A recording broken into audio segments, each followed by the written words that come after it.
தமிழ்நாட்டில் தடைகளை மட்டுமே எதிர்கொள்ளுகிற தமிழக வெற்றி கழகத்திற்கு எங்கள் தலைவர் நடித்த கடைசி படமும் தடையோ தடை தடையோ தடை.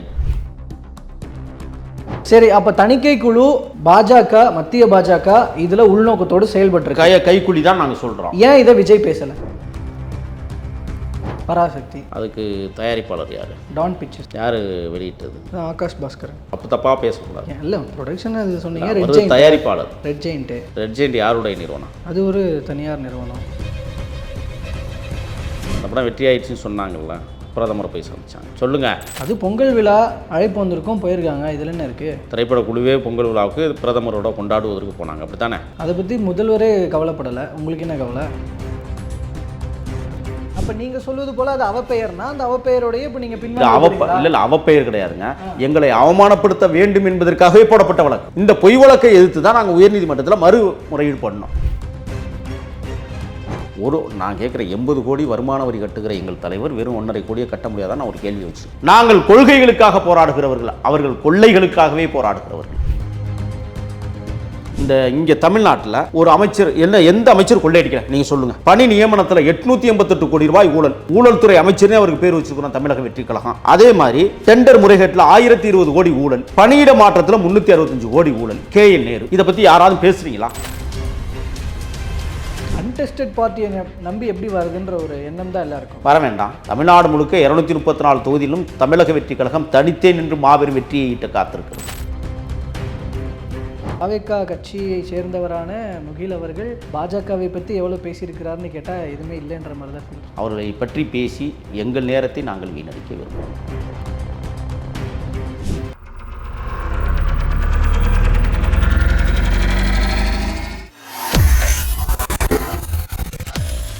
வேலை வேண்டுமா?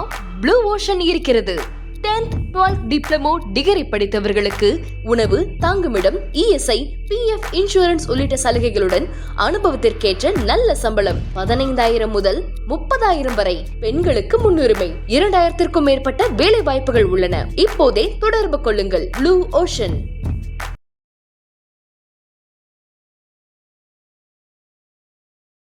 தமிழ் நேயர்கள் அனைவருக்கும் அன்பு வணக்கம். இன்றைய சிறப்பு நேர்காணலில் நம்மோடு இணைந்திருக்கிறார் தமிழக வெற்றி கழகத்தைச் சேர்ந்த திரு முகில் அவர்கள். அவரிடம் தற்போது தமிழக வெற்றி கழகம் தொடர்பான பேசுபொருளாக இருப்பவை பல்வேறு விஷயங்கள் குறித்து பேசியிருக்கிறோம். பேசலாம். வணக்கம் சார். வணக்கம். இன்னைக்கு நம்ம பேசிட்டு இருக்கிற இந்த டைமுக்கு கொஞ்சம் முன்னாடி ஜனநாயகன் பட விவகார வழக்கு, அந்த சென்சார் வழக்கு, அது KVN ப்ரொடக்ஷன்ஸ் அவங்க அதை வாபஸ் வாங்கியிருக்கிறாங்க. இப்போ இனிமே அடுத்து படம் மறுதணிக்கைக்கு போகுது. ஸோ அதனால் இந்த மாதத்திலே படம் வெளியாகும் அப்படிங்கிற மாதிரியான ஒரு தகவல்கள்லாம் வந்துகிட்டு இருக்கு. அதை எப்படி பார்க்குறீங்க? இந்த வழக்கு வாபஸ் பெறப்பட்டதும் படம் எப்போது வரவிருக்கிறது என்பது குறித்தான தகவல் பற்றி. எங்கள் தலைவர் நடித்த கடைசி படம், மலேசிய மண்ணை அதிரக்கூடிய அளவிற்கு மகத்தான விழாவை கொண்டாடிய படம். தமிழ்நாட்டில் தடைகளை மட்டுமே எதிர்கொள்ளுகிற தமிழக வெற்றி கழகத்திற்கு எங்கள் தலைவர் நடித்த கடைசி படமும் தடையோ தடை தடையோ தடை. அவங்கள்ட்ட ஒன்று கேட்கவா? அந்த சமயத்தில் பரபரப்பாக பேசப்பட்ட ஒரு திரைக்காவியம், தமிழுக்காக போராடி தன்னுயிர் தந்த தமிழ் மறவர்களுடைய வாழ்வியலை மையமாக வைத்து வழங்கப்பட்டிருந்த கதைக்களத்துடன் கூடிய ஒரு திரைப்படம் வெளிவந்ததாக சொன்னார்கள். பராசக்தி. அதுக்கு தயாரிப்பாளர் யாரு? Dawn pictures. யாரு வெளியிட்டது? என்ன கேள்வி கேட்குறீங்களா? உங்களை நான் கேள்வி கேட்குறேன். யார் வெளியிட்டது? ஆகாஷ் பாஸ்கர். அப்போ தப்பாக பேசக்கூடாது. இல்ல ப்ரொடக்ஷன் அது சொன்னீங்க. தயாரிப்பாளர் ரெட் ஜெயிண்ட். ரெட் ஜெயிண்ட் யாருடைய நிறுவனம்? அது ஒரு தனியார் நிறுவனம். திமுக குடும்ப உறுப்பினர்கள் சம்பந்தப்பட்ட நிறுவனம். இந்த படம் வெற்றி ஆயிடுச்சுன்னு சொன்னாங்கல்ல, பிரதமரை போய் சந்திச்சாங்க. சொல்லுங்க. அது பொங்கல் விழா அழைப்பு வந்திருக்கும், போயிருக்காங்க. இதுல என்ன இருக்கு? திரைப்பட குழுவே பொங்கல் விழாவுக்கு பிரதமரோட கொண்டாடுவதற்கு போனாங்க, அப்படித்தானே? அதை பத்தி முதல்வரே கவலைப்படலை. உங்களுக்கு என்ன கவலை? எங்களுக்கு தான் இப்போ கவலை. இந்த ரகசிய சந்திப்பு இல்லை, நேர்முக சந்திப்பு. அப்போ ரகசியமாக எத்தனை சந்திப்பு நடந்திருக்கும்? சரி, அதனால் என்னதான் சொல்ல வரீங்க? ரகசிய கூட்டணி வைத்து கொண்டிருக்கிற திராவிட திருட்டு முன்னேற்ற கழகம் எங்களது திரைக்காவியத்தை வெளிவராமல் தடுப்பதற்காக பிரதமரையே சந்தித்து ஆலோசித்து எல்லா வேலையும் முடிச்சிருக்காங்க. இப்போ 2வது முறையாக தணிக்கை குழு, அப்படித்தானே? CBFC ப்ராசஸே அதுதானே. நீங்கள் CBFC ஒன்றும் சொல்ல மாட்டேங்கிறீங்க. என்ன சொல்லணும்? CBFC யார் கண்ட்ரோலில் இருக்குது? மத்திய அரசு கண்ட்ரோலில் இருக்குது. அதை பற்றி பேச மாட்டேங்கிறீங்க. இருங்க, அதைத்தான் நாங்கள் பேசிக்கிட்டு இருக்கிறோம். மத்திய அரசு தான் சொல்கிறீங்க. இல்லை, நான் என்ன கேட்குறேன்னா, பராசக்தி திரைப்படம் வெளியில் வந்து விளையாண்டு ஓடி முடிச்சதுக்கு பிறகு ஒப்பாரி வைப்பதற்கு இங்கேருந்து ஓடி போய் பிரதமரை சந்திக்கிறீங்க. அது ஒரு ரகசிய உடன்பாட்டோடு அந்த படம் வந்துருச்சு, எங்களுக்கு ரகசியம் தெரியல, நாங்கள் இன்னும் போராடிக்கிட்டு இருக்கிறோம். நீதிமன்றத்தில் கொடுத்த வழக்கை வாபஸ் வாங்கியிருக்க அந்த பட நிறுவனம், எங்கள் தலைவர் வந்து அதை தனியாக தான் பார்க்குறாங்க. திரைப்படம் என்பது வேறு. இது ஒட்டுமொத்த தமிழ் தேசியத்தினுடைய ஒட்டுமொத்த தமிழ் தேசியத்தினுடைய தமிழ் திரைப்படங்களுக்கு விடுக்கப்பட்டிருக்கிற சவாலை எங்கள் தலைவர் கருதுறாங்க. புரியுதுங்களா? இப்போ ஜனநாயகனுக்கு மட்டும் ஏற்பட்ட தலைவலி இல்லை. இந்த கேஸை வாபஸ் வாங்குவதன் மூலமாக தொடர்ந்து வருகிற தகவல் இந்த மாசத்திலேயே வந்து வெளியாக வாய்ப்பு இருக்கு. மறுதணிக்கைக்கான ப்ராசஸ் மட்டும் முடிஞ்சா போதும் அப்படிங்கிறது தான். இதே முடிவை அப்பவே எடுத்திருந்தா மேபி ஜனவரி மந்த்துக்குள்ளேயே அந்த படம் வந்திருக்கும். இல்ல ஏன் பொங்கல் முடியும் போதே வந்திருக்கிறதுக்கான வாய்ப்புகளும் அதிகம் இப்படின்னு அப்படின்ற தகவலும் இப்போ பேசப்படுது. அப்போ தவறான முடிவை எடுத்தது யார்? இல்லை நீங்கள் யோசிக்கிறதே தவறு. இந்த விஷயத்தில் எப்படியாவது படத்தை முடக்க வேண்டும், தேர்தல் முடிந்ததுக்கு பிறகு திரைப்படத்தை வெளியில் கொண்டு வந்தால் நல்லது என்று எங்களை எதிர்க்கிற எதிர்க்கட்சிகள் அனைத்தும் இதெல்லாம் வேலை செஞ்சது. இல்லை சார், கோர்ட்டில் கேஸ் போட்டது. இருங்க, அதான் கோர்ட்டில் கேஸ் போட்டால் உடனடியாக முடிவுக்கு வந்துருமா? சார் இவ்வளோ டைம் ஆயிடுச்சு. அதுக்காக தான் இப்போ வாபஸ் வாங்குறோம். ஏன்னா தேர்தல் போடாமே இருந்திருந்தா ஜனவரியில் வந்து ஒத்துக்கிறீங்களா? நீங்கள் இங்கே ஒரு நபர் கமிஷன் போட்டாங்க, திருப்பி 2வது நபர் கமிஷனர் 2 நீதிபதிகள் அடங்கிய பெஞ்சு அதை உறுதிப்படுத்துகிறாங்க, தொடர்ந்துக்கிட்டே போகுது. அப்போ நாங்கள் என்ன செஞ்சோம், இங்கே எல்லாம் போடாமல் நேரம் உச்சநீதிமன்றத்தில் போட்டு படத்தை ரிலீஸ் பண்ணுறதுக்கான வேலையை தான் பார்த்தோம். அங்கேயும் தள்ளி போடுறாங்க. இப்போ நாங்கள் என்ன பண்ணிட்டோம், பட நிறுவனம் நாங்கள் ஒன்றும் பண்ணலை, பட நிறுவனம் என்ன பண்ணியிருக்குன்னா வாபஸ் வாங்கிட்டாங்க. 2வது முறையாக தணிக்கை குழுவுக்கு அறிவிச்சிருக்கிறாங்க. இப்போ இதுலேயும் எங்களுக்கு சந்தேகம் இருக்குது. 2வது முறை தணிக்கை குழுவில் எதை வெட்டணும் எதை ஒட்டணும் எல்லா வேலையும் செஞ்சு முடிச்சிருவாங்க. காட்சிகளே குளறுபடியான காட்சிகளை வைத்து முன்னுக்கு பின் முரணான காட்சிகளை வடிவமைத்து ரிலீஸ் பண்ணுவதற்கான வேலைகளை அவங்க பண்ணுவாங்க. இப்போ இந்த தாமதத்தில் கூட இப்போ வெளிவந்துட்டு இருக்கிற தகவல்கள் என்னன்னா, சில பத்திரிகைகள் எழுதியிருக்கிறாங்க, தயாரிப்பு நிறுவனம் வந்து இந்த இவ்வளோ பெரிய ப்ராசஸை பண்ணணுன்ற இதெல்லாம் அவங்க கிடையாது, சிபிஎஃப்சி கூடயே பேசி முடிச்சுக்கணுன்ற மைண்ட் செட்டில் தான் இருந்திருக்காங்க.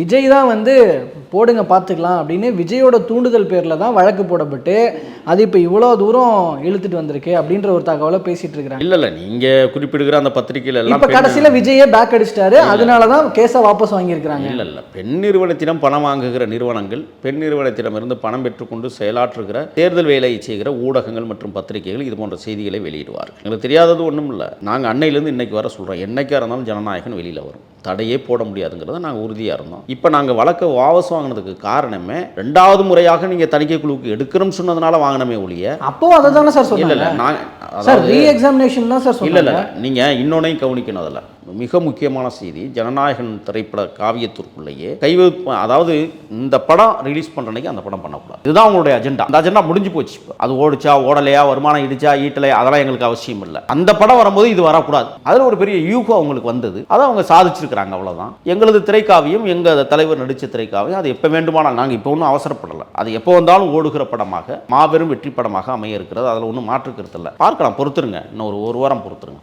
பேசுவோம், அதையும் பேசுவோம். இல்லை அதுதான் இப்போ இந்த விஷயம் அப்போவே சென்சார் போர்டு கூட பேசிட்டு இருந்தால் முன்னாடியே முடிச்சிருக்கலாம். இல்லை முடிச்சிருக்க வாய்ப்பு இல்லை, தேவையில்லாம பாஜகவோட மோதரேன்ற பேரில் இல்லை விஜய் தன்னுடைய அரசியல் லாபத்துக்காக இவ்வளோ பெரிய விஷயம், ஒரு தவறான முடிவெடுத்தது தான் இவ்வளோ இந்த காலதாமதத்துக்கு காரணம். இது அவருக்கு ஒன்றும் பாதிப்பு இல்லை, யார் ப்ரொடக்ஷன் அவங்களுக்கு தான் பாதிப்பு. இல்லை யாருக்கும் பாதிப்பு இல்லை. இப்போ விஜய் அவர்களே சொல்லியிருக்கிறதாக NDTV பேசியிருக்கிறது அந்த தகவல்லாம் வருது இல்லை. நான் அந்த ஜனநாயகன் பட விவகாரத்தில் தயாரிப்பு நிறுவனத்தை நினைச்சு நான் வருந்துறேன், அவங்களுக்கு ஏற்பட்ட நெருக்கடி நினைச்சு நான் வருந்துறேன்ற விஷயத்தை வருத்தம் இருக்கும்ல. அதுக்கு யார் காரணம்? இருங்க, யாரும் காரணம் இல்லை, அரசு தான் காரணம், அரசுகள் தான் காரணம், வேற யாரும். நான் கேட்கிறேன், இவ்வளவு வருஷமா இந்த தணிக்கை குழுவுக்குள்ள மத்திய அரசு இவ்வளவு எந்த படத்துக்காவது ஈடுபட்டது உண்டா? நீங்க இவ்வளவு பேசுறீங்கல்ல, எத்தனையோ சாதியின் பெயரால், எத்தனையோ மதத்தின் பெயரால் இழிவு செய்யப்படுகிற, மக்களையே இழிவு செய்யப்படுகிற திரைக்காவியம்லாம் வந்து எப்படி தணிக்கை குழு அனுமதிச்சு? இதுல மட்டும் என்ன பிரச்சனை உங்களுக்கு? சரி, அப்ப தணிக்கை குழு பாஜக, மத்திய பாஜக இதுல உள்நோக்கத்தோடு செயல்பட்டு கைக்குழி தான் நாங்க சொல்றோம். ஏன் இதை விஜய் பேசல? ஏன் பேசணும்? அவருக்கு வர்ற அவரோட படத்துக்கு வர ஒரு பிரச்சனைக்கே குரல் கொடுக்க அவர் தயாரா இல்லைன்னா மக்கள் பிரச்சனைக்கு எப்படி சார் குரல் கொடுப்பாரு? நீங்க இந்த ரெண்டையும் முடிச்சு போடுற வேலையை விட்டுருங்க சார். பார்க்க தானே சார் செய்வாங்க. இல்ல நான் ஒண்ணே மக்கள் யதார்த்தமா இத பார்க்க தானே சார் செய்வாங்க. திரைப்படம் என்பது வேறு, அது தமிழ் சினிமாவிற்கு ஏற்பட்டிருக்கிற இழப்பு, அவமரியாதை நாங்க சொல்லிட்டோம். திரைப்படம் என்பது வேறு தானே. ஆமா. ஆனா அப்படி அந்த திரைப்படம்ன்ற அந்த வேறான ஒரு விஷயம் இங்க அரசியல் தளத்துல ஒரு பெரிய மாற்றத்தை ஏற்படுத்திடும்னு யார் பேசிட்டு இருக்காங்க? யார் பேச? தாவேக்காவின்றதான் பேச. யார் பேசுனது? அங்க அடையாளம் கட்டுங்க, யார் பேச? சார் உங்க தாவேக்கா வந்து என்கிட்ட இன்டர்வியூ கொடுத்தாங்க சார். நீங்க காட்டுங்கன்னு தான் நான் சொல்றேன் சார். நான் வீடியோ லிங்க் வேணா உங்களுக்கு அனுப்பி. ஜனநாயகனை பத்தி எங்க கட்சி யாருமே பேசக்கூடாதுன்னு உத்தரவு, அதை மீறி யார் பேசியிருப்பான்னு நீங்க நினைக்கிறீங்க? சொல்லுங்க சார். பேசிருக்காங்க சார். யாராவது நான் ஏன் சார் சொல்ல போறேன்? ஆதரவாளர்கள் பேசிப்பாங்க, கட்சிக்காரங்க கட்சிக்காரங்க தான் சார். கட்சிக்காரங்க பேச வாய்ப்பே இல்லை. நான்லாம் வந்தேனா நீங்கள் கூப்பிட்டு கூட நான் வரல. ஏன்னா எங்கள் கட்சியில் ஒரு விஷயம் இருக்குது, எதை பேச வேண்டும் எதை பேசணும். ஜனநாயகனை பற்றி இன்னைக்கு கூட பேசக்கூடாது. திரு ரமேஷ் அவர்கள் பேசினார். எந்த ரமேஷ்? ஜனநாயகன் படம் ஆட்சியையே மாற்றும்னு பேசினார். ஆமாம், என்கிட்ட பேசினார். இப்போ நான் என்ன சொல்கிறேன்னா, ஒரு கருத்தியல், ஒரு ஆட்சி, நீங்கள் படமாக பார்க்கணும். ஒரு விஷயம், அது படம் தான். இந்த படத்துக்குள்ளே இருக்கிற கருத்தியல் இருக்குல்ல, அது என்ன மாதிரி கருத்தியல்னு நம்ம இப்போ ஏன் ரிலீஸ் பண்ணலைங்கிறதுக்கு இப்போ நான் வந்துடுறேன். ஒரு ஆழமான, அழுத்தமான, கம்பீரமான கருத்தியல் உள்ள இருக்கிறதுனால தான் இந்த இரண்டு அதிகார வர்க்கமும் ஆளுங்கட்சிகளும் தொடர்ந்து எங்கள் தலைவரை எதிர்ப்பதற்கான காரணம். நாங்கள் அமைதியாகிவிட்டோம், நீ என்ன வேணாலும் பண்ணிக்கணும், நாங்கள் அமைதியாகிட்டோம், அவ்வளோதான் நடந்தது. இன்றைக்கி அது பட நிறுவனமே இப்போ வழக்கு போட்டது, எங்கள் தலைவராக வழக்கு போட்டாங்க. பட நிறுவனம் வழக்கு போட்டுச்சு, பட நிறுவனமே வாபஸ் வாங்கிடுச்சு. இப்போ பட நிறுவனமே ரிலீஸ் பண்ணுவதற்கான வேலைகளை செய்யும், ரிலீஸ் பண்ணுவாங்க. இப்போ என்ன இந்த திரைப்படத்தால் ஏதாவது சிதைவுகள் உண்டா? இதில் இப்போ விஜய் இன்ஃப்ளூயன்ஸ் இல்லவே இல்லையா? என்ன இருக்குது? அவர் நடித்தார். அவர் ஒரு தொழிலாளிங்க, அவர் ஒரு நடிகர். அந்த படத்தில் அவரே அறிவிச்சிட்டார், என்னுடைய கடைசி படம்னு சொல்லிட்டாரு. அவர் என்ன செய்ய முடியும்? இப்போ நிறுவனத்தில் நீங்கள் வேலை செய்கிறீங்க, எல்லாத்தையும் உங்கள் கண்ட்ரோலில் வச்சுக்க முடியுமா? நிறுவனம்னு ஒன்று இருக்குல்ல, அதுக்கு தலைமைன்னு ஒன்று இருக்குல்ல, அவங்க தான் அதை பார்ப்பாங்க. நீங்கள் எப்படி பார்ப்பீங்க? இதுதான் விஷயம். இதில் எஸ்பெஷலி இன்னொரு விஷயம் என்னென்னா, ஆஃப்டர் சிபிஐ இன்வெஸ்டிகேஷன் நிறைய சேஞ்சஸ் விஜய் கிட்ட தென்படுது. அதில் ஒன்று இந்த கேஸ் வாபஸ் வாங்கின விஷயம். நீங்கள் திருப்பி இந்த சிபிஐ திரைப்படம் இந்த விஷயத்துக்குள்ள நீங்கள் நுழைஞ்சு ஏதாவது ஒன்று கிண்டக்கூடாது சார். நீங்கள் இழந்தது இவ்வளோ பெரிய, அதாவது பாஜகவுக்கு பயந்து கொண்டு இவ்வளவு விஷயங்களை செய்யறாருன்னு இவ்வளவு விமர்சனங்கள் வருதுன்னா இதற்கு யார் சார் இடம் கொடுக்கிறது? நாங்க ஏங்க பயப்படுறோம்? யார் இடம் கொடுக்கிறது? நாங்க கேக்குறேன், எதுக்காக நாங்க பயப்படுறோம்? யார் இடம் கொடுப்பது? இல்ல, நாங்க கொள்ளையடிச்சு பாஜக, சிபிஎஃப்சி இது மாதிரி மத்திய அரசு. இப்போ முதல்வர் சொன்னார்ல, இந்த இடி, ஐடி, சிபிஐ இந்த வரிசையில சிபிஎஃப்சியையும் மத்திய பாஜக அரசு பயன்படுத்துகிறது, தங்களுடைய ஏவல் துறையாக பயன்படுத்துகிறதுன்னு முதல்வர் சொன்னார்ல. சரி, அது பராசக்தி, அது ஜனநாயகனுக்கு சேர்த்து அவர் சொன்னாரு. சரி, ஜனநாயகன் அவருடைய படம், இவர் ஒரு கட்சி தலைவரும் கூட. இவர் ஏன் ஒரு அறிக்கை விட்டுருக்கல, ஒரு கண்டனம் தெரிவிக்கல, இல்ல இந்த மாதிரி எல்லாம் பண்றாங்கன்ற ஒரு புரிதல மக்களுக்கு ஏன் ஏற்படுத்தல? விஜய் ஏன் பேசல? நெருக்கடி இருக்கிறது என்றால் இருக்கிறது. நீங்க பேசி இருந்தா தானே. அதான் சொல்லிட்டாரு, பாஜகவுக்கு எதிரி. நெருக்கடி இருக்கிறது என்றால் இருக்கிறது சொல்லிட்டாருல, அப்புறம் என்ன வேணும் உங்களுக்கு? இருக்கிறது சொல்லிட்டாரு. சொல்லிட்டு அடுத்து என்ன சொன்னாரு? என்ன சொன்னாரு? மக்களுக்கு தான் நெருக்கடியா இருக்கு அப்படின்னாரு. ஆமா, மக்களுக்கும் நெருக்கடினாரு. மக்களுக்கு நெருக்கடி இல்ல, மக்களுக்கும் நெருக்கடியாக இருக்கிறதுன்னு சொன்னாரு. நீங்க வார்த்தையில ரொம்ப கவனமா, ஏன்னா எங்க தலைவர் பேசுறதே மொத்தம் 180 வார்த்தை தான் பேசுவார். 180 வார்த்தையும் ரொம்ப அளந்து தான் பேசுவார். அவ்வளவுதான் ஸ்டெப் இருக்கும். அவ்வளவு ஸ்டெப் இல்ல, எழுதி கொடுக்கல. இல்ல, எதை சொல்ல வேண்டுமோ அதை சொல்வதிலே சரியாக இருக்கிறார். ஏன் எழுதி கொடுக்கணும்? எங்க தலைவருக்கு மூளை இல்லையா? நான் கேட்கிறேன். அப்படிதான் சார் எதிர்க்கட்சிகள் விமர்சனம் பண்றாங்க. அவனுக்கு சொல்லுவானுங்க, அப்ப அவங்களுக்கு யார் எழுதி கொடுக்குறாங்க? அதான் சார் சொல்றேன். என்ன அதான் ஒரு டிபேட் ஷோல சாட்டை துரைமுருகன் அந்த அவன்லாம் ஒரு ஆள் கிடையாதுங்க, அவன்லாம் ஒரு ஆளே கிடையாது. கலிசடைகளுக்கும் சாக்கடைகளுக்கும் போய் பதில் சொல்ல சொல்லிட்டு இருக்கிறீங்க. வேற வார்த்தை இருந்தா கேளுங்க. சாக்கடைகளுக்கு பதில் சொல்ல முடியாதுங்க. நாங்க அது கல்ல விட்டு எரிஞ்சா எங்க மேலதான் நாரும். வேற வார்த்தை இருந்தா சொல்லுங்க சார். ஒரு விமர்சனம், ஒரு கருத்து எதிர்க்கிறது, இந்த சாக்கடைகள் கருத்தியெல்லாம் எதிர்கொள்ளுங்க சார். நீங்க ஏன் தனி மனித தாக்குதல் இல்லையே? அப்புறம் இப்ப நீங்க என்ன சொன்னீங்க? இல்லையே, சாக்கடைகளுக்கு நாங்க பதில் சொல்றது இல்லைன்னு சொல்லுங்க. வேற என்ன? உங்களுக்கு முன்னாடி அந்த கட்சி சீனியர் கட்சி சார். என்ன கட்சி? நாம் தமிழர் சீனியர் கட்சி. உங்களுக்கு முன்னாடி senior, Congress senior, BJP senior. நாங்கள் தான் கடைக்குட்டி, நாங்கள் தான் கடைசி கட்சியே நம்ம இந்தியாவிலேயே. நாங்கள் தான் சின்ன கட்சி, நாங்கள் தான் சிறு வயது கட்சி. யார் இல்லைன்னு சொன்னா எங்களுக்கு பக்குவம் வந்திருக்குல்ல, யார்கிட்ட பேசணுங்கிற பக்குவம் கொடுத்துருக்கீங்களே உங்களை போன்றவர்கள். அந்த பக்குவத்தில் நாங்கள் வளர்ந்துகிட்டு இருக்கிறோம்ல. ஆகையால சாக்கடைகளுக்கு பதில் சொல்றது. வேற கேள்வி இருந்தா கேள்விங்க. நீங்க ஆனா விமர்சனங்களை இப்படி இந்த மாதிரி விமர்சனம் இல்லைங்க, விமர்சனம் இல்ல, அது சாக்கடை வாயால்களால் உருட்டப்படுகிற வார்த்தைகள். இது எதுக்கு? இது தேவையில்லாது. சிம்பிளா கேக்குறாங்க சார். ஒரு பிரஸ் சந்திச்சு நீங்க ஒரு பிரீஃபான ஒரு பிரஸ் மீட் கொடுத்தீங்கன்னா உங்களுக்கு இருக்கிற அரசியல் நாலேஜ் தெரிய போது பேசுறவங்க எல்லாம் வாய் அடைச்சிட போறாங்க. பிரஸ் மீட் பூரா வாய் அடைச்சிக்க போறாங்க. பிரஸ் மீட் பூரா பெண், அதுக்கப்புறம் யாராவது பேசுவாங்களா? என்ன பிரஸ் பூரா பெண் நிறுவனத்திடம் பணம் வாங்கி கொண்டு நடத்துகிற சேனல்களா இருக்கு. ஏன் அதுகளுக்குலாம் நாங்க போய் பேட்டி கொடுத்து? சரி சரி, நார்த் இந்தியன் சேனல்ஸ் கொடுக்கலாம்ல. அவசியம் இல்லை. இங்கிலீஷ் நார்த் இந்தியன்ஸ் எல்லாம் என்டிடிவி ரிப்போர்ட்டர்ஸ் கூப்பிட்டு பேசினாரு, அது கேமரா முன்னாடி பேசிருக்கலாம்ல. இல்ல, நான் ஒண்ணே பேசுனாங்க. எங்க தலைவர் பேசுனது வந்திருக்கா? அதுதான் சார், பேசியிருக்கலாம்ல, வந்திருக்கலாம்ல. இல்ல, நான் என்ன கேட்கிறேன், அது அந்த நிறுவன முடிவு எடுக்க வேண்டியது. எங்க தலைவர் பேசவே இல்லை, நீங்களா உன்னை கிளப்பி விட்டா? சரி, அப்ப என்டிடி உள்ள விஜய் இதெல்லாம் சொன்னாருன்னு என்டிடிவி ரிப்போர்ட்டர்ஸ் வெளியே வந்து பேசினாங்கல்ல. அவங்க சொன்னாங்க, காட்டினாங்களா? அவங்க சொன்னாங்கல்ல, காட்டினாங்களா? அப்ப விஜய் பேசாததை இவங்க பேசிட்டாங்க. ஆமா, பேசியிருக்காங்க. ஏன் வழக்கு இல்ல வழக்கு தொடுக்கல? எதுக்கு வழக்கு தொடுக்கணும்? எங்க தலைவர் சொன்னதெல்லாம் வெளியில சொல்லி எங்களுக்கு களங்கம் வந்து விளைவிக்கிறாங்க. ஏன் கேஸ் போடல? டிஃபமேஷன் கேஸ் போடலாம். கேமராக்கு பின்னால நீங்க நானும் கூப்பிட்டது யாரு சார்? அவங்க கூட சேர்ந்து போட்டோ எடுத்து போட்டோ பப்ளிஷ் பண்றது யார் சார்? கேமராக்கு பின்னால நீங்கள் நானும் என்ன வேணாலும் பேசிக்கிறோம். சரி, அதை நீங்க ஒளிபரப்புறீங்க. ஒளிபரப்பல நீங்க அதை வந்து என்ன செய்றீங்க? சொன்னார்னு சொல்றீங்க. அதுக்கான வழக்கு போட முடியுமா? அவங்க நண்பர்களுக்குள்ள பேசியிருப்பாங்க. அதை அவர் வந்து ஆமா சொன்னாருன்னு சொல்லியிருக்கிறாரு. இதில் என்ன இருக்கு இப்போ? அவன் சொன்னது உண்மைதானே? இவரே சொல்லியிருந்தா சரி, சொன்னதுல என்ன தவறு இருக்கு சொல்லுங்க. நான் பேசினதே மீட்டிங் பத்திரிகை இப்படிப்பட்ட ஒரு பிரஸ் அடிமை ஊடகங்களுக்கு வரலாற்றுல இதுவரை பார்த்ததே இல்ல அப்படிங்கறத இங்க அரசியல் விமர்சகர்கள் யார் வேணாலும் பேசட்டுங்க. அரசியல் விமர்சகர் யார் இங்க உருப்படியா இருக்கா? எல்லாம் காசு வாங்கிட்டு வேலை பேசுறதெல்லாம் எங்களுக்கு தெரியாதா? அப்ப தாவேக்கு ஆதரவா பேசுறவங்களும் அதேதான், காசு வாங்கிட்டு பேசுறாங்க, உணர்வு பூர்வமா பேசுறாங்க. சார் இது என்ன சார்? நான் ஒண்ணே ஒன்று சொல்றேன், நான் லிஸ்ட் போடுறேன், நீங்க லிஸ்ட் போடுங்க. ஆதரவாளர்கள் தாவேக்கா சார்பில் யாராவது காசு வாங்கிட்டு பேசுறாங்க, உழைக்கிறார்கள் தெரியுமா? ஒரு தலைவனை உருவாக்கி கொண்டிருக்கிறார்கள், அது தெரியுமா உங்களுக்கு? சொல்லுங்க பாப்போம். தெரியாம நான் வேணா லிஸ்ட் தர்றேன், யார் யாரு எந்தெந்த நிறுவனத்திலிருந்து காசு வாங்குறா, எந்தெந்த நிறுவனங்கள்ல காசு வாங்கிட்டு நிறுவனங்களே நடக்குதுங்கிறத நான் லிஸ்ட் தரவா? அப்படியே வெளியிடுறீங்களா? கொடுங்க. கண்டிப்பா தர்றேன். டிஎம்கே யாருக்கு காசு கொடுக்குது, ஏடிஎம்கே யாருக்கு காசு கொடுக்குது, எந்த நிறுவனங்களை விலைக்கு வாங்கி வச்சுக்கிட்டு பேசிட்டு இருக்கிறாங்க, எல்லாம் இந்த கலிச்சடைகளுக்கு தான் நாங்கள் பதில் சொல்றதுன்னு எங்க தலைவர் வர்றதில்லை.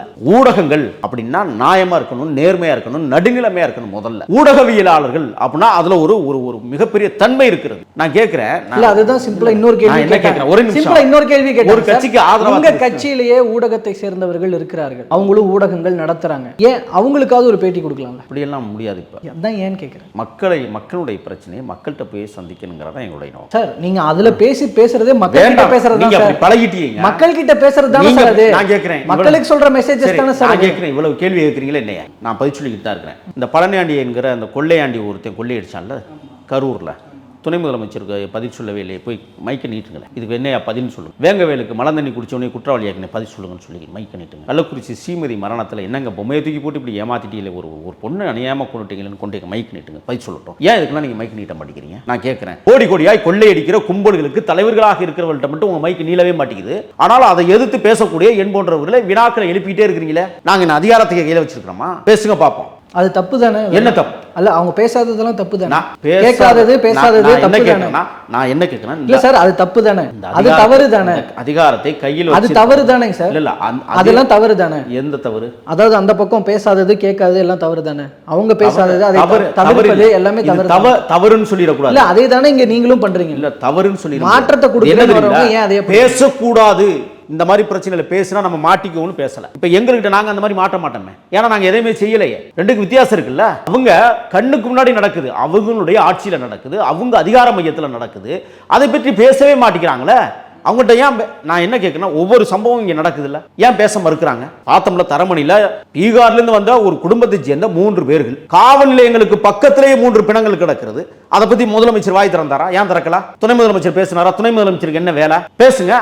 நாங்கள் ஒரு தீர்வை நோக்கி நகர்கிற பேரியக்கம், இவர்கள் திருடுவதையே கொள்கையாக கொண்டு நடத்துகிற ஒரு பேரியக்கம். ரெண்டுக்கு வித்தியாசம். நாங்கள் கொள்கைகளுக்காக போராடுகிறவர்கள், அவர்கள் கொள்ளைகளுக்காகவே போராடுகிறவர்கள். இல்லை, நீங்க இந்த விஷயம் வரும்போது தான் ஒன்று வருது. ரீசெண்டா ஒரு வழக்கினுடைய தீர்ப்பு தொடர்பாக, அதாவது 1.5 crore அபராதம் கட்டணும் ஐடி கேஸ் ரிலேட்டடா, புலி படத்தினுடைய இது ரிலேட்டடா. அப்ப விஜயும் இங்க ஊழல்வாதி தானே? வருமான வரி ஏய்ப்பு செய்திருக்கிறார். வருமான வரி ஏய்ப்பு செய்து, வருமான வரி என்பது வேறு. விஜயும் ஊழல்வாதி தானேன்னு எடப்பாடி பழனிசாமி அவர்கள் விமர்சிக்கிறார். எடப்பாடியா டிட்பாடியா சார்? இது வந்து அநாகரிகமான பேச்சு சார். அதே நீங்க சொல்ற அதே எடப்பாடி பழனிசாமி அவர்கள் கிட்ட, எடப்பாடி பழனிசாமி கிட்ட, அதே அதிமுக கூட்டணிக்காக பேசாததா தாவேகா? நீங்க கடந்து போகாதீங்க. வருமான வரி ஏமாற்றம். 82 கோடி அபிஷேக் பச்சன் இந்தியாவுடைய கூடுதல் வரி கட்டக்கூடிய முதன்மையான நடிகர். 80 கோடி 2வது இடத்துல இந்தியாவிலேயே அதிகமான வருமான வரி கட்டுறது எங்கள் தலைவர் விஜய். 80 கோடி. 75 கோடி மரியாதைக்குரிய யுவராஜ் சிங் கிரிக்கெட் பிளேயர் கட்டுறாரு 3வது இடத்துல.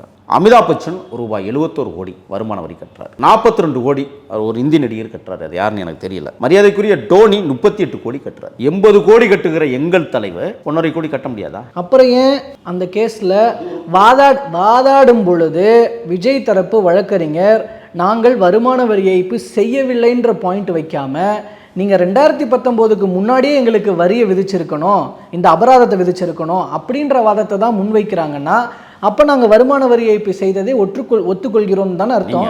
சட்ட ப்ராசஸிங் என்னவோ அதை வந்து ஆட்சியாளர்கள் பின்பற்றும். கடைக்குடி மக்கள் பின்பற்ற வேண்டிய அவசியம் இல்லை. ஆட்சியாளர்கள் அதை பின்பற்றினா கடைக்குடி மக்களும் அதை பின்பற்றுவோம். முதல்ல இந்த அதிகார வர்க்கம் சரியாக இயங்குகிறதா என்பதை உங்க பார்வைக்கு விட்டாங்க. அதிகார வர்க்கம் சரியாக இயங்கினால் நாங்கள் சரியாக. சார், அதிகார வர்க்கம் சரியாக இயங்கவில்லை, ஓகே, நிறைய தவறுகள் இருக்கு, அதெல்லாம் சரி பண்ணணும்னு தான் நீங்க வரீங்க. வரவேண்டிய நீங்கள் சரியாக இருக்க வேண்டுமா இல்லையா? இது உச்சநீதிமன்றத்துக்கு வழக்கு எடுத்துட்டு போறாங்க. ஏன்னா இன்னும் போகல. இல்ல ஒரே ஒரு செய்தி நான் இன்னும் போகலையே சொல்றேன் கேளுங்க.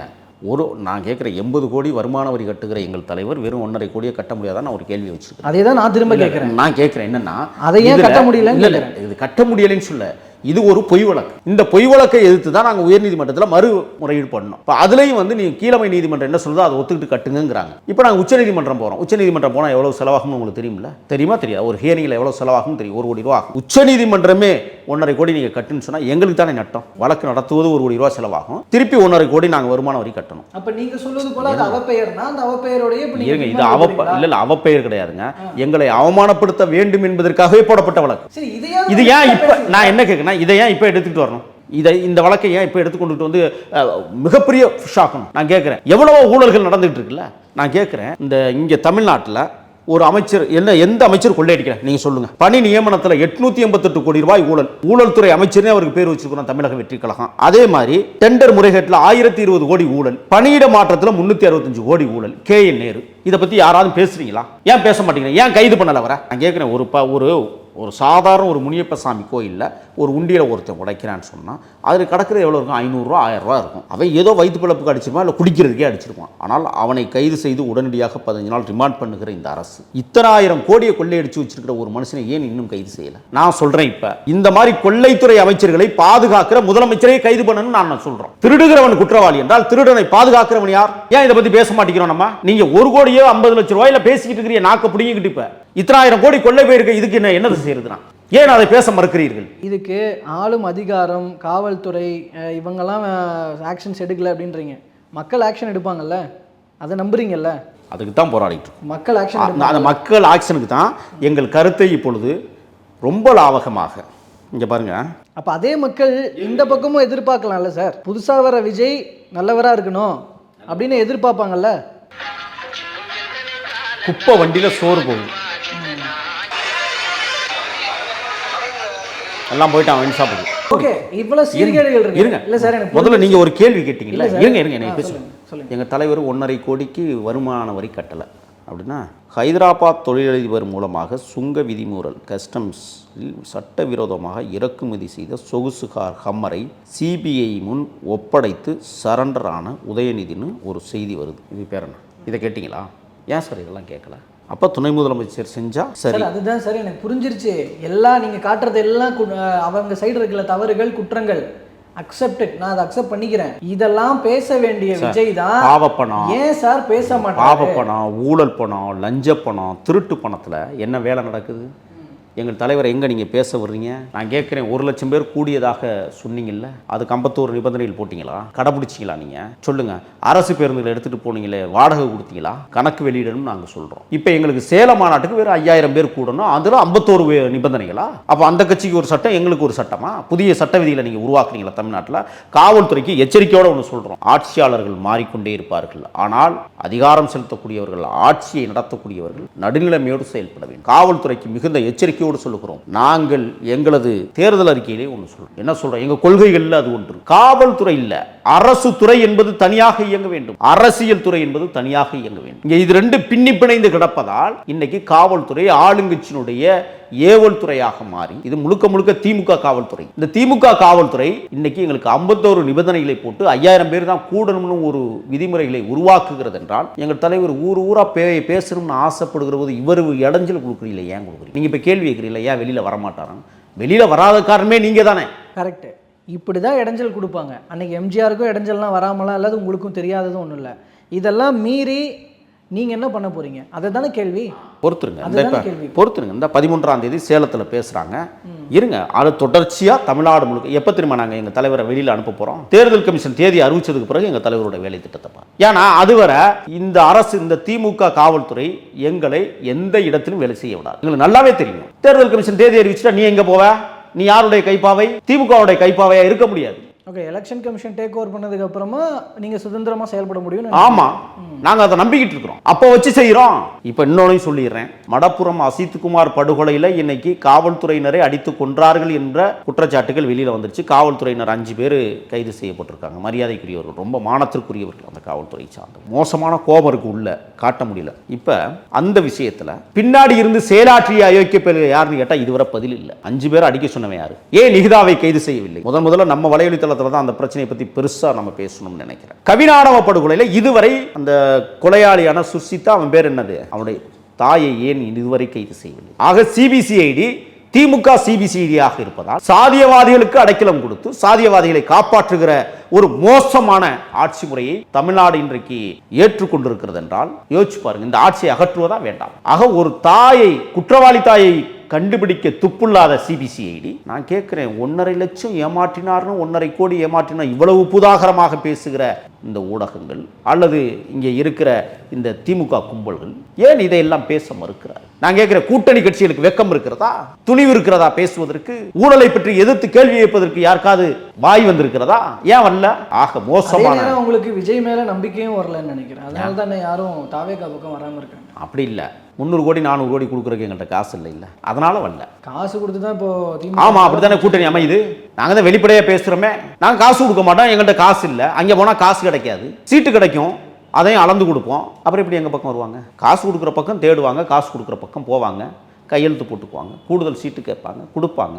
அன்டெஸ்டட் பார்ட்டியை நம்பி எப்படி வருதுன்ற ஒரு எண்ணம் தான் எல்லாருக்கும். வர வேண்டாம். தமிழ்நாடு முழுக்க 234 தொகுதியிலும் தமிழக வெற்றி கழகம் தனித்தே நின்று மாபெரும் வெற்றியை ஈட்ட காத்திருக்கிறது. சவால் விடுவோமா? யாருக்காவது அந்த தைரியம் தில்லு இருக்கா? திமுக ஆட்சியிலும் பங்கு, அதிகாரத்திலும் பங்குங்கிற இந்த திமிரான விஷயத்தை தமிழ்நாட்டில் விதைத்த பேர் இயக்கம் தமிழக வெற்றி கழகம். யாருக்காவது சொல்லுங்க பார்ப்போம். எல்லோரும் சமமாக வாழ வேண்டும், எல்லோரும் சமமாக பகிர வேண்டும், எங்க பேச சொல்லுங்க. யாருக்காவது வாய் வருதா? திமுக தான் தங்களுடைய அரசியல் எதிரின்னு பிரகடனப்படுத்திட்டு வந்த தமிழக வெற்றி கழகம், இவ்வளவு நாள் அதிமுக பத்தி பேசாத தமிழக வெற்றி கழகம், இப்போ அதிமுகவை ரொம்ப மும்முரமா எதிர்க்கிறீங்க. இல்ல, இப்பவும் நாங்க பேசலையே, இப்பவும் நாங்க பேசலையே. யார் பேசணும்? பேசல, நாங்க பேசல.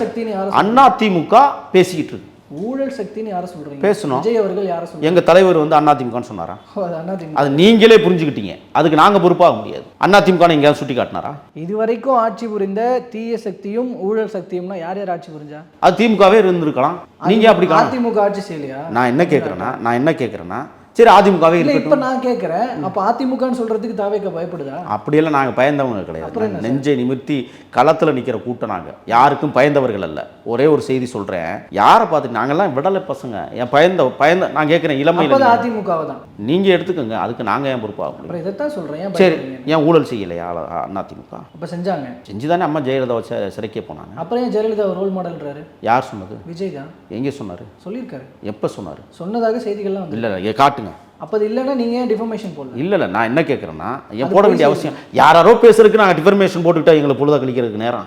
நாங்கள் களத்தில் நிற்கிறவங்க, யுத்த காலத்தில் நிற்கிறோம். எவனாவது ஒருத்தன் சொல்றாங்கிறக்கா நான் போட்டுக்கிட்டு இருக்க முடியுமா? இது என்ன கேள்வினே எனக்கு புரியலையே. சொல்லுங்க பார்ப்போம். நான் ஒன்னே ஒன்று சொல்றேன், ஊழலை எதிர்ப்போம், நாங்கள் தான் எதிர்க்க போகிறோம். ஈரோட்டில் பேசும்போது ஜெயலலிதா அவர்களை பேரை முன்மொழிஞ்சு தானே விஜய் அவர்கள் பேசினார். ஜெயலலிதா மதிப்பிற்குரியவரும் சொன்னார். நாங்கள் கருணாநிதியை மதிக்கிறோம் தானே சொல்கிறோம். இந்த மண்ணை ஆண்டவர்களாக ஒரு தலைவரை வந்து மக்கள் நேசிச்சிருக்கிறாங்க, அந்த மக்கள் இந்த நாட்டை ஆண்டிருக்கிறாங்க. நாங்கள் மக்களுக்கு கொடுக்குற மரியாதையை தலைவர்களுக்கு கொடுக்குறோம். ஏன்னா அந்த மக்கள் தேர்ந்தெடுத்த தலைவர்கள். இதில் என்ன இருக்கு? ரோல் மாடல்னு சொல்கிறத யார் ரோல் மாடல்? ரோல் மாடல் யார் எங்களுக்கு? சார், ஊடகங்களில் விவாத நிகழ்ச்சியில் பேசுகிறவங்க விஜய் இப்படி சொன்னார்னு பேசும்போது ஆப்போசிட்டில் பேசுகிற தாவேகாவினர் மறுக்கலையே. அவங்க நான் என்னை பொறுத்தவரை நான் சொல்கிறேன், எங்களுக்கு ரோல் மாடலே அம்பேத்கர், காமராசர், பெரியார். ரோல் மாடல் அவர்கள் தான். வேற யாரை எங்களுக்கு சொல்றீங்க? நான் கேட்குறேன், காமராசர் இத்தனை அணைகளை கட்டியிருக்காரு. நீங்கள் பேசின இந்த வீடியோவை கட் பண்ணிட்டு விஜய் அவர்கள் பேசினதை கட் பண்ணி போடுவாங்க. நீங்கள் போடுங்க, தாராளமாக போடுங்க. முகில் அவர்கள் போய் சொல்கிறார் அப்படின்னு சொல்லி போடட்டும். என்ன பயந்துக்கிட்டான்? பட்ஜெட் அறிக்கையை பற்றி பேசாத விஜய் இன்னமும் பட்ஜெட் அறிக்கையை வாசித்து கொண்டே இருக்கிறார் போல. பட்ஜெட் வந்து தமிழர்களுக்கு எதிரான பட்ஜெட்னு எங்கள் தலைவர் சொல்லிட்டாரு. வேற என்ன சொல்றீங்க? வேற என்ன சொல்லணும் சொல்லுங்க. வேற என்ன சொல்லணும்? பாஜக மட்டும் ஒரே வரியில கடந்து போயிருவீங்களா? இல்லை, அவங்களுக்கு நாங்கள் ஒரே மத்திய அரசுனா ஒரே வரியில கடந்து போயிருவீங்க, திமுக பக்கம் பக்கம் பேசுவீங்க. நாங்கள் இப்போ சட்டமன்ற தேர்தல் நடக்குது, முதலமைச்சருக்கான தேர்வு நடக்க போகுது. அந்த தேர்வில் யாரை நாங்கள் வந்து பேசணும்? ஊழல் ஆட்சியை பேசி தானே ஆகணும். இப்போ நாடாளுமன்ற தேர்தல் இல்லைல்ல, வைகை அணை அவங்களும் தானே கண்டெஸ்ட் பண்ணுறாங்க. பாஜகவும் தான் கண்டெஸ்ட் பண்ணுது. என்ன கண்டெஸ்ட் பண்ணுது? சட்டமன்ற தேர்தலில். எங்கே? தமிழ்நாடு சட்டமன்ற எத்தனை தேர்தல்? தமிழ்நாடு சட்டமன்ற தேர்தலில் பாஜக கண்டெஸ்ட் பண்ணுதா இல்லையா? அவங்க பண்ணட்டும், அது ஒரு கட்சியே கிடையாது. நீங்கள் அதை போய் மாபெரும் இந்த மண்ணிற்காக வாழ்ந்த மகத்தான தலைவர்கள் எங்களுக்கு ரோல் மாடல்கள். அவர்களை பின்பற்றுகிறோம், அவர்கள் வழியில் நாங்கள் எங்கள் கட்சியை வழி நடத்துகிறோம், ஆட்சியை வழி நடத்துகிறோம். அப்படிப்பட்ட தலைவர்களை தனதாக்கி கொண்டு, அவர்களை உள்வாங்கி கொண்டு, அவர்களுடைய சித்தாந்தங்களை நாங்கள் பேசுகிறோம். பேசுகிற தகுதியும் பேசுகிற பொறுப்பும் எங்களுக்கு மட்டுமே உண்டு, எவருக்கும் கிடையாதுன்னு நான் சொல்றேன். இல்லை தான் நான் ஒரு சேஞ்ச் தென்படுது அப்படின்றத சொன்னேன் இல்லையா? அந்த சேஞ்ச் என்ன அப்படின்னா, அதாவது சிபிஐ விசாரணைகளுக்கு பிறகாக அவர் வந்து முக்கியமாக விஜய் அவர்கள் 3 விஷயங்களை செய்கிறார். ஒன்று, திமுகவை எதிர்ப்பது, அது ஆஸ் யூஷுவல். புதிதாக அதிமுகவை கரைப்பது, காங்கிரஸை திமுகவிடமிருந்து இழுப்பது. இது மூணுமே பிஜேபியோட அஜெண்டா. அதைத்தான் விஜய் செய்கிறார். எப்படி விஜய் பாஜக வாக்குகளை சிதறடிக்கிற வகையில், பாஜகவுக்கு எதிரான விஷயங்களை பேசி மக்களுக்கு புரிதலை ஏற்படுத்துகிற வகையில் என்ன செய்து விட்டார் தமிழ்நாட்டில்? இப்போ தானே அரசியல் கட்சி தொடங்கியிருக்கிறோம். என்ன புரிதல் இல்லாமையா கோடிக்கணக்கான மக்கள் இன்றைக்கு எங்கள் தலைவனை கொண்டாடுகிறார்கள்? புரிதல் அற்றவர்களா தமிழர்கள்? அப்போ நீங்கள் தமிழர்கள்லாம் முட்டாள்கள்னு சொல்ல வரீங்க, அப்படித்தானே? தமிழர்களை முட்டாள்கள்னு சொல்ல வரல. விஜய் மீது மக்கள் தமிழர்கள் வச்சிருக்கிற எதிர்பார்ப்புகளை உடைக்கிறார் விஜய் அப்படிங்கிறது. வெளியில என்ன சொல்றாரோ, மக்கள் கிட்ட என்ன சொல்றாரோ அதன்படி செயல்பாட்டில் காட்டாதவர் விஜய் அப்படின்னு சொல்லி. ஏங்க, இன்னும் நடைமுறைக்கே வராத சாத்தியக்கூறுகள். நாங்கள் தலைவர் சொன்னார்ல, செய்வதைத்தான் சொல்ல போகிறோம். இவங்க மாதிரி எல்லாம் செய்வதை, அதாவது சொல்வதை செய்வோம் என்கிற பித்தலாட்டக்காரர்கள் அல்ல. 100% எங்கள் தலைவர் வாய். எங்களுக்கு என்ன தெரியுமா, நீங்களாம் ஒன்று பேசிடாதீங்க. தலைவர் விக்கிரவாண்டியில் நிற்க போகிறாரு, விருதுநகரில் நிற்க போகிறாரு, வேளச்சேரியில் நிற்க போகிறாருன்னு சொல்லிடாதீங்க. நாளைக்கு அதை நாம் கடைபிடிக்க வேண்டிய இடத்தில் இருக்க வேண்டும். ஆகையால் அதெல்லாம் பேசிடாது என்று சொல்லுகிற தலைவர் நாங்கள் பார்த்துக்கிட்டு இருக்கோம். எப்படி இதெல்லாம் வந்து சொல்லிட்டு செய்யாமல் போயிட்டா நாளைக்கு அந்த தலைவனுடைய மனசு எவ்வளோ பாதிக்கும். அதனால் எதையுமே சொல்ல மாட்டோம். நாங்கள் செய்ய போகிறோம், அவ்வளோதான். மக்களுக்கான வேலை திட்டங்கள், மக்களுக்கான நன்முறைகள், மக்களை மட்டுமே சிந்திக்கிற செயல்பாட்டு முறைகள், இதுதான் தமிழக வெற்றி கழகம். பொறுத்துருங்க, எல்லாத்துக்கும் சவுக்கடிகள் இருக்கு. இப்போ இந்த ஒரு இன்டர்வியூவில் மட்டுமே பார்த்தாலும் கூட அவேகா கட்சியை சேர்ந்தவரான முகில் அவர்கள் பாஜகவை பற்றி எவ்வளோ பேசியிருக்கிறாருன்னு கேட்டால் எதுவுமே இல்லைன்ற மாதிரி தான் ஃபீல். பாஜக பச்சோந்தித்தனமானது, பாஜக பாமர மக்களுக்கு எதிரானது, பாஜக எங்கள் கொள்கைகளுக்கும் எங்கள் வழிகாட்டுதல் தலைவர்களுக்கும் எதிரான இயக்கம். அவர்களை பற்றி பேசி எங்கள் நேரத்தை நாங்கள் வீணடிக்க விரும்புகிறோம். நீங்கள் சொல்வதை மக்கள் முன்னிலை வச்சிடும், அவங்களே புரிஞ்சுக்கிட்டோம். பல்வேறு தகவல்களை கருத்துக்களை பகிர்ந்து கொண்டமைக்கு ரொம்ப நன்றி. நன்றி.